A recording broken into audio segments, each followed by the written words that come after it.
ወንድም ለወንድም ظهير ነው፣ አጋዥ ነው፣ ረዳት ነው። ምን ጊዜም መቆረጥ የሌለበት ነገር ነው። ለዚህማ ሲባል ትልቅ ማሳያ በቁርአን ውስጥ ነብዩላህ ሙሳ ነብይነትን ያክል ሲሰጡ اجعل لي وزيرا من اهلي ያሉ ከቤተሰቦቼ ውስጥ ረዳት አድርግልኝ ብለው ጠየቁ።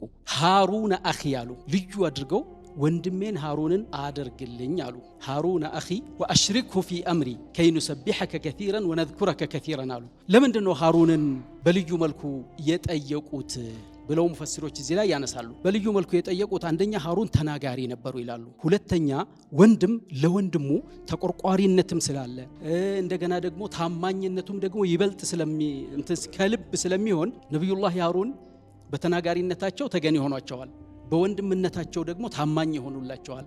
ከዚህ አንፃር ሃሩን አኺ ብለው መረጡ። ይሄ የነሰብ ወንድምነት ነው።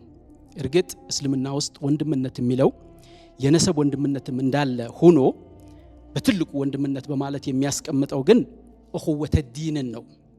እኹወተ ዲን የወንድም የእምነት ወንድማማችነትን ነው። የእምነት ወንድማማችነት ከዝምድና ወንድማማችነት ይበልጣል ይላሉ ኢማሙ አልቁርጡቢ ተፍሲር ውስጥ አንስተውታል። ኢነመል ሙእሚኑነ ኢኽወቱን ብሎ በሚለው ማለት ነው።